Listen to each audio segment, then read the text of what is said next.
Hi friends, எல்லாரும் சுகமா இருக்கீங்களா? ஓகே, மற்றொரு ஸ்போக்கன் இங்கிலீஷ் கிளாஸ்ல உங்களை சந்திப்பதில் ரொம்ப மகிழ்ச்சி அடைகின்றேன். இன்னைக்கு வந்து ஸ்போக்கன் இங்கிலீஷ் கிளாஸ்ல நம்ம சூப்பரான ஒரு டாபிக்கை பத்தி பார்க்க போகிறோம். ஓகே, எல்லாரும் படிக்கிறதுக்கு ரெடி ஆகிக்கிறீங்க தானே?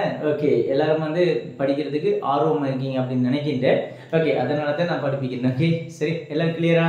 ஓகே ஓகே, அதுக்கு முதல் வந்து எமது வீடியோ வந்து பார்க்கின்ற என் கொண்ட அனைத்து நண்பர்கள் மற்றும் எனது உறவினர்கள் மாணவ செல்வங்கள் அனைவரும் கட்டாயம் இந்த வீடியோவை லைக் பண்ணுங்க, கமெண்ட் பண்ணுங்க, கட்டாயம் வந்து சப்ஸ்கிரைப் பண்ணி ஷேர் பண்ணிக்கொள்ளுங்க. உங்களுக்கு தெரிஞ்ச நிறைய பேருக்கு கட்டாயம் ஷேர் பண்ணுங்க, கட்டாயம் சப்ஸ்கிரைப் பண்ணுங்க, கட்டாயம் உங்களுக்கு ஒரு மோட்டிவேட்டுங்களை தந்தால் தான் இந்த வீடியோ நாங்கள் தொடர்ச்சியாக செய்வோம். ஏன்னு சொன்னால் உங்களுக்காகத்தான் இந்த வீடியோ நாங்கள் செய்கிறோம். ஆகவே நீங்கள் தான் எங்களுடைய வீடியோக்குரிய மோட்டிவேட்டை கட்டாயம் நீங்கள் தந்து உதவும். ஓகே, இன்றைக்கு நம்ம பார்க்க போகிற வீடியோ வந்து பாருங்க. அப்போ இப்போ நம்ம அடிக்கடி பேசுவோம்ல, இப்போ நீ விரும்பினவன் நீ சொன்னால் தான் நான் போவேன், நீ சொன்னால் நான் போவேன், நீ சொன்னால் நான் சாப்பிடுவேன், நீ சொன்னால் நான் சாவேன், நீ சொன்னால் நான் படிப்பேன், நீ சொன்னால் நான் தூங்குவேன், அப்படியெல்லாம் சொல்கிறல்ல, அதுக்கு எப்படி ஆங்கிலத்தில் பேசுகிறேன்னு நம்ம இன்றைக்கி பார்க்க போகிறோம். சரியா, வாங்க வீடியோக்குள்ள போகலாம். ஓகே, இப்போ பாருங்க, நீ சொன்னால் நான் செய்வேன். பாருங்க, முதலாவது நீ சொன்னால் நான் செய்வேன், நீ சொன்னால் நான் போவேன், நீ சொன்னால் நான் சாப்பிடுவேன், நீ சொன்னால் நான் கொடுப்பேன். இதுக்கு நீங்க பயன்படுத்துறது இந்த ஆல் என்று வந்தால் இதுக்கு நீங்க பயன்படுத்துறது வந்து சொல்லுங்க இஃப். இந்த இஃப் என்ற கண்டிஷனை வச்சுதான் செய்யும். கண்டிஷன்ஸ் நிபந்தனை. நிபந்தனை என்னென்ன? ஒரு ஆள் வந்து ஒரு முன்மொழியை முன் வைப்பாங்க, அந்த முன்மொழிக்கு ஏற்ற மாதிரி நம்ம நடக்கணும், அதுதான் நிபந்தனைன்னு சொல்லுவாங்க. கிளியரா? இப்போ அதுக்கு நம்ம பயன்படுத்துறது சொல்லுன்னு சொன்னா இஃப் என்று சொல்ல பயன்படுத்த நம்ம என்ன சொல்றோம் இன்னைக்கு சொல்லி இஃப் என்று சொல்ல பயன்படுத்த நம்ம என்ன சொல்றோம் இன்னைக்கு பார்க்க போகிறோம். இதில் கொஞ்சம் கவனிச்சுக்கிறோமா? முதலாவது சப்ஜெக்ட், முதலாவது இஃப். இஃப் பிளஸ் சப்ஜெக்ட், இப்போ போடுறீங்க, அடுத்தது சப்ஜெக்ட் போடுறீங்க, அடுத்தது verb, அடுத்தது subject plus will plus verb 1. Okay, இங்கேயும் verb பண்ணுங்க. சரிதானே? முதலாவது என்ன போடுவீங்க? if போடுவீங்க, ரெண்டாவது சப்ஜெக்ட் போடுவீங்க, மூணாவது verb பண்ண போடுவீங்க. இந்த if கண்டிஷன் பின்னுக்கும் வருவாரு, ஆக கடைசிலையும் வருவாரு. ஓகே, இவர் இந்த சென்டென்ஸ் பட்டனை முன்னுக்கு போட்டு சொல்லலாம், இந்த சென்டென்ஸ் பட்டனை பின்னுக்கு போட்டு சொல்லலாம், இப்படி சொல்லலாம், அப்படி சொல்லலாம். ஓகே, நீங்க விரும்புற மாதிரி சொல்லலாம். ரெண்டாவது வந்து பாருங்க, ஐ இந்த சப்ஜெக்ட் போடுவீங்க, அடுத்தது வந்து will, அடுத்து verb போடுவீங்க. சப்ஜெக்ட் அப்படின்னா ஆங்கிலத்தில் உங்களுக்கு தெரியும், ஆங்கிலத்தில் subject I, you, we, they, he, she, it. ஆங்கிலத்துக்கு சப்ஜெக்ட் அது சிங்குலர் நேம், அடுத்த புளூரல் நேம் இன்னும் நிறைய இருக்காங்க, பார்த்துக்கணும். ஓகே, ஆங்கிலத்தில் இருக்கிற சப்ஜெக்ட் வந்து இவ்வளவு தான் ஆங்கிலத்தில் இருக்கிற சப்ஜெக்ட். மேலதிகமாக நீங்கள் நேம் எட் பண்ணணும்னு சொன்னால் அது சிங்குலர் நேமில் சிங்குலர் நேம், புளூரல் நேமில் புளூரல் நேம் நீங்கள் கொடுக்கலாம். இல்லையா? ஓகே, முதல்ல பாருங்க, இஃப் போடுவீங்க, ரெண்டாவது சப்ஜெக்ட் நான் சொன்னேன், ரெண்டாவது verb, அடுத்தது வந்து verb 1, அடுத்தது என்ன போடுவீங்க? சப்ஜெக்ட், அது will, அடுத்து verb போடுவீங்க. கிளியரா? கிளியர்? இப்போ பாருங்க, if நீங்க சொன்னால், நீ சொன்னால், யார் சொன்னால்? நீ. அப்ப முதல்ல பாருங்க if, யார் சொன்ன? நீ. முதல்ல subject you. if you say, சொல்றதுக்கு என்ன சொல்றீங்க? இங்கிலீஷ்ல say. if you say நீ சொன்னால், if you say நீ சொன்னால், நான் செய்வேன், என்ன பண்ணுவீங்க? சப்ஜெக்ட் I, என்ன? ரெண்டாவது will, செய்யறதுக்கு என்ன சொல்ற? do. அப்ப I will do. பாருங்க, if you say I will do, நீ சொன்னால் நான் செய்வேன். ஈஸியா இருக்கா? இப்போ உங்களுக்கு லேசா விளங்கிக்கும் எப்படி நம்ம செய்யறேன்னு சொல்லி. ஈஸியா இருக்கா பிள்ளை? அப்ப பாருங்க, if you say I will do, நீ சொன்னா நான் செய்வேன். ஓகே, இப்போ பாருங்க, நீ சொன்னால் நான் போவேன். இப்போ சொல்லுங்க, அப்போ ஈஸியா உங்களுக்கு ஆன்சர் பண்ணணும்னு நினைக்கிறேன். ஆன்சர் தெரிஞ்சாக கமெண்ட் பாக்ஸ்ல கமெண்ட் பண்ணிக்கொள்ளுங்க. ஓகே, சொல்லுங்க அப்போ. Very good, excellent. எப்படி வரும்? If you say சொன்னால் நான் போவேன், I will go. If you say I will go, நீ சொன்னால் நான் போவேன். If you say I will go, if you say I will go, நீ சொன்னால் நான் போவேன். If you say I will go, நீ சொன்னால் நான் போவேன். கிளியரா பிள்ளையே? If you say I will go, நீ சொன்னால் நான் போவேன். நீ சொன்னா நான் சாப்பிடுவேன் எப்படி சொல்ற சாப்பிடுறதுக்கு என்ன சொல்ற இங்கிலீஷ்ல eat அப்படி சொல்லு if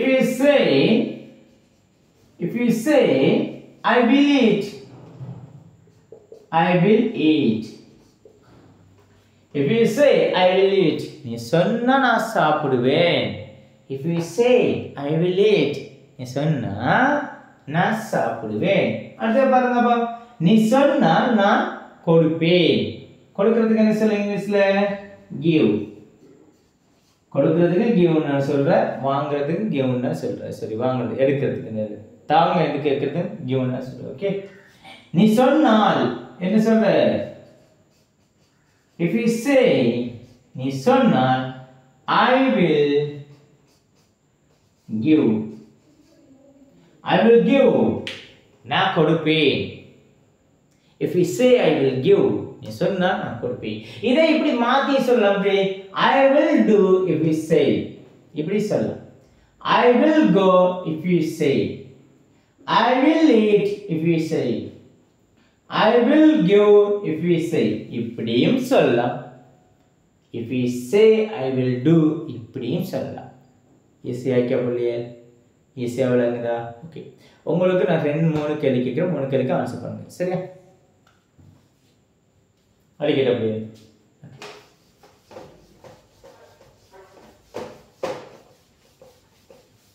சரி மாட்டுவோம் இப்ப சொல்லுங்க நீ சொன்னால் நான் தூங்குவேன் இல்லாட்டி நீ சொன்னால் அவன் தூங்குவான் நீ சொன்னதாண்டா அவன் தூங்குவான் எங்க பாரு விளையாடி நிக்கிறான் அப்படின்னு சொல்லல அப்ப நீ சொன்னா அவன் தூங்குவான் எப்படி சொல்ற சொல்லுங்க நீ சொன்னால் எப்படி சொல்ற if you say he will sleep பாருங்க he will sleep பண்ணா தூங்குறே if you say he will sleep நீ சொன்னால் அவன் தூங்குவான் நீ சொன்னால் அவன் வாங்குவான் அவன் அந்த புத்தகத்தை வாங்குவான் நீ சொன்னால் அவன் அந்த புத்தகத்தை வாங்குவான் எப்படி சொல்ற if you say he will buy the book he will buy the book என்ன சொல்லுதுன்னா they எங்க பயன்படுத்துனா ஒரு நபர் அல்ல ஒரு நபர் பயன்படுத்தும் பொருள் அல்ல நபர் பயன்படுத்தும் இடம் அதுக்கு முன்னுக்கு they பயன்படுத்தும் they என்பது உண்மையான கருத்து என்னன்னா அந்த எந்த பொருளை வந்து தரும் the book அப்படி சொன்னா அந்த புத்தகம் கிளியரா அப்ப பாருங்க if you say he will buy the book நீ சொன்னால் அவன் அந்த புத்தகத்தை வாங்குவான் நீ சொன்னால் அவன் பாடசாலைக்கு போவான் எப்படி சொல்ற if you say he will go to school if you say he will go to school நீ சொன்னா அவன் பாடசாலைக்கு போவா நீ சொன்னா நாங்க சமைப்போம் நீங்க ஆன்சர் பண்ணுங்க நீ சொன்னால் நாங்கள் சமைப்போம் எப்படி சொல்ற if you say we will cook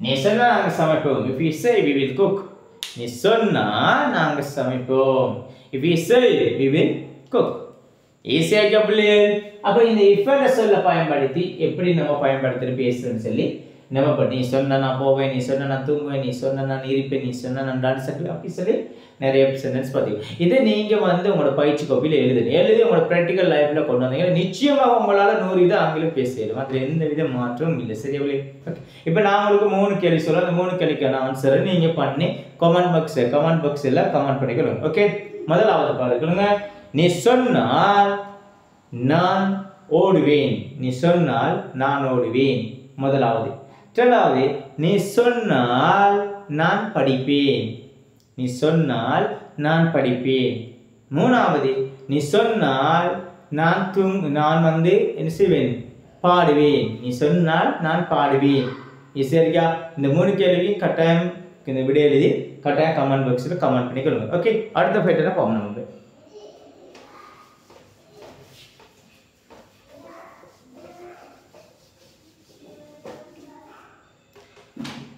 அடுத்து நம்ம ஆங்கிலத்தில் பேசுவோம் வந்து நீ வர விரும்பினால் வா.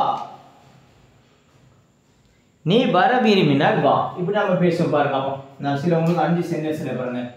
நீ வர விரும்பினால் வா. நீ போக விரும்பினால்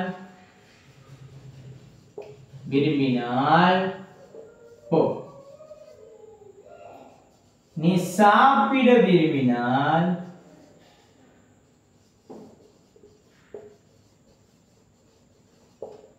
சாப்பிடு. நீ தூங்க விரும்பினால்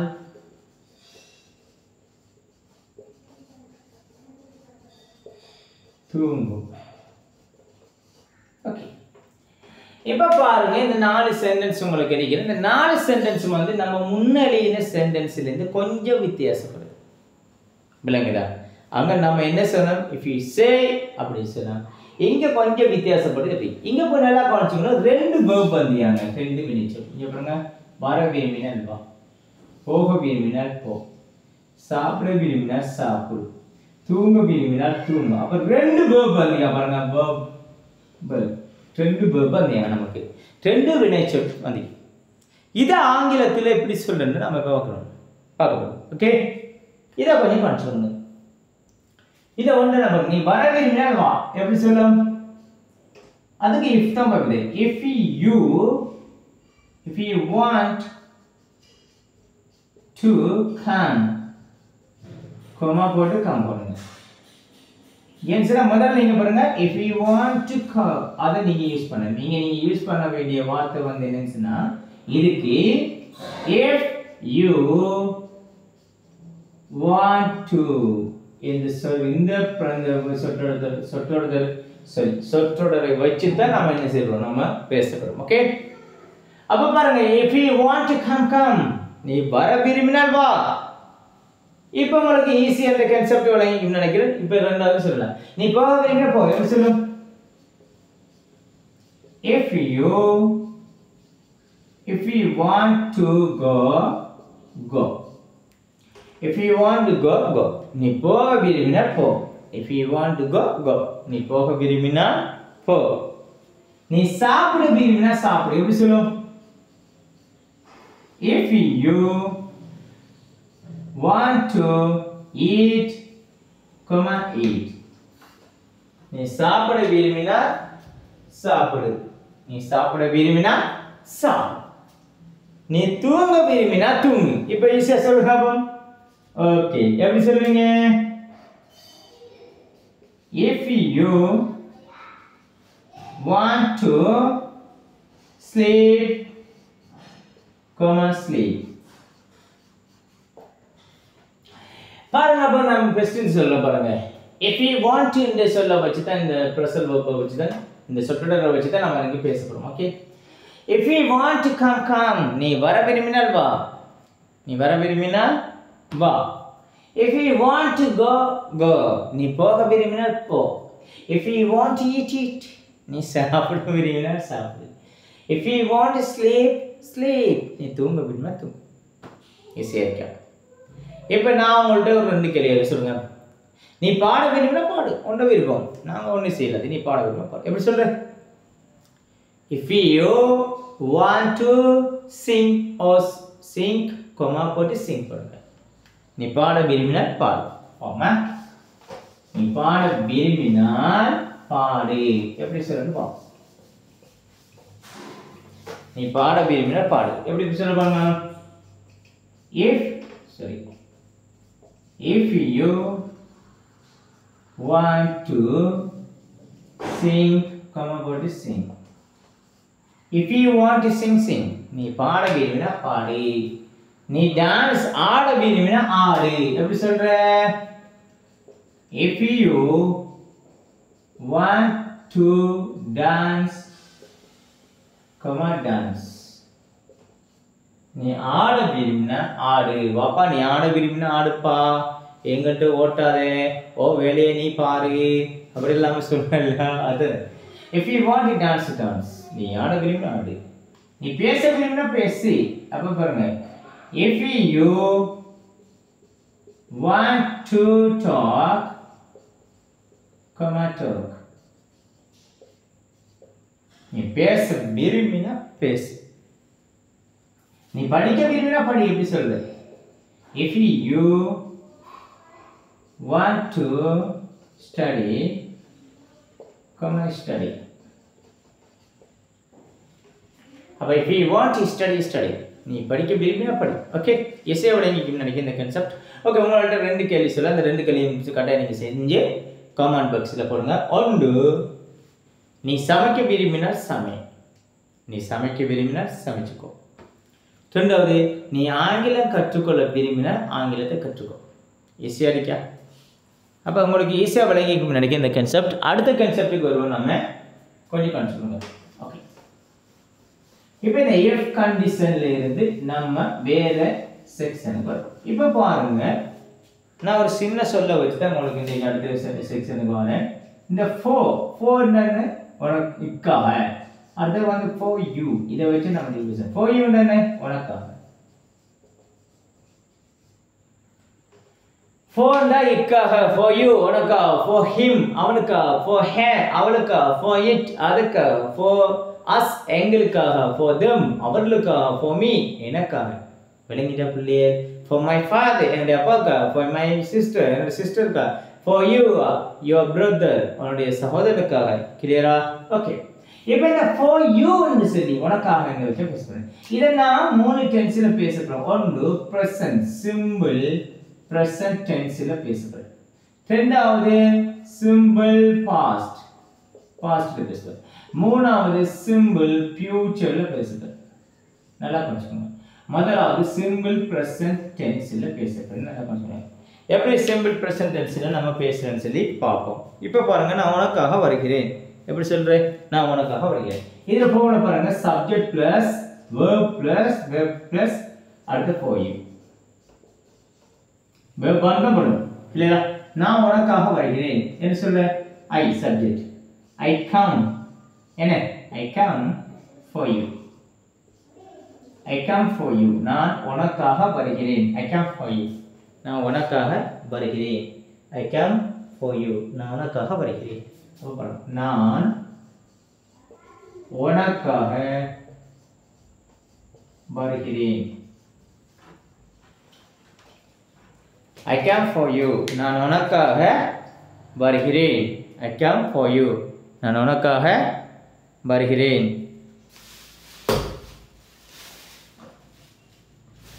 I come for you. நான் உனக்காக வருகிறேன். I come for you. அப்படினா நான் உனக்காக வருகிறேன். கிளியரா? இப்போ நான் உனக்காக செய்கிறேன். எப்படி சொல்றேன்? நான் உனக்காக செய்கிறேன்.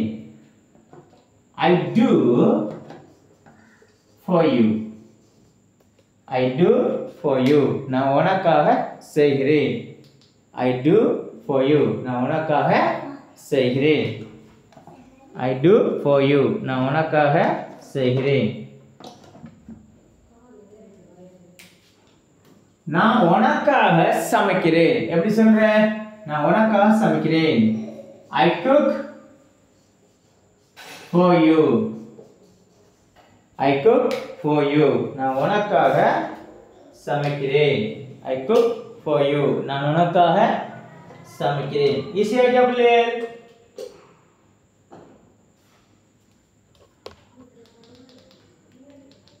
அப்ப I cook for you. நான் உனக்காக சமைக்கிறேன்.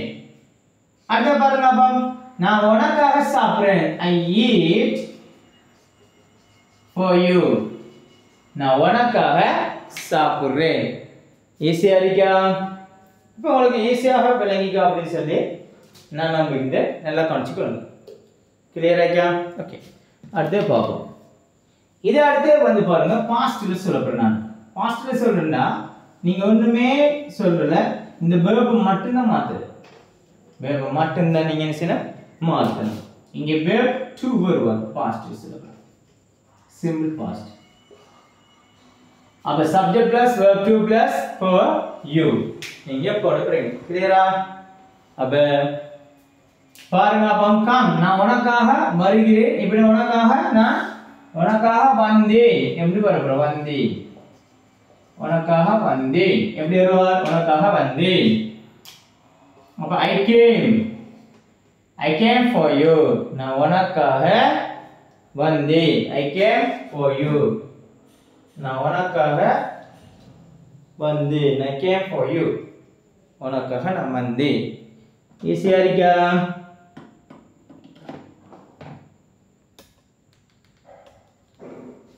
அப்ப I came for you நான் உனக்காக சமைத்தேன் நான் உனக்காக நான் சமைத்தேன் எப்படி சொல்றேன் I cooked for you நான் உனக்காக சமைத்தேன் நான் உனக்காக சாப்பிட்டேன் I ate for you நான் உனக்காக சாப்பிட்டேன் நான் உனக்காக என்ன படித்தேன் I studied for you நான் உனக்காக படித்தேன் ஈஸியா இருக்கா பிள்ளை ஓகே இப்போ இத ஃபியூச்சர்ல பேசுவோம் பாருங்க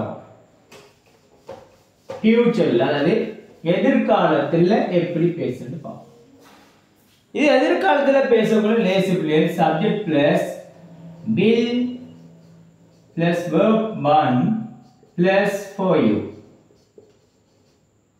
படங்க பிள்ளை அப்ப சப்ஜெக்ட் போடுறீங்க அது will போடுறீங்க verb 1 plus for you போடுங்க இப்போ பாருங்க நான் உனக்காக வருவேன் இப்போ எப்படி சொல்ற I will come for you நான் உனக்காக வருவேன் I will come for you நான் உனக்காக வருவேன் நான் உனக்காக சாப்பிடுவேன் எப்படி சொல்றேன் I will eat for you நான் உனக்காக சாப்பிடுவேன் I will eat for you நான் உனக்காக சமைப்பேன் எப்படி சொல்றோம் I will cook for you நான் உனக்காக சமைப்பேன்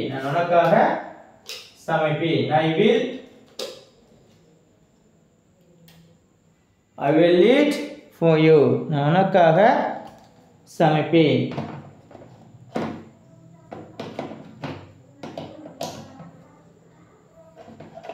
I will eat for you நான் உனக்காக சமைப்பேன் இப்போ சொல்லுங்க நான் உனக்காக பாடுவேன் I will sing for you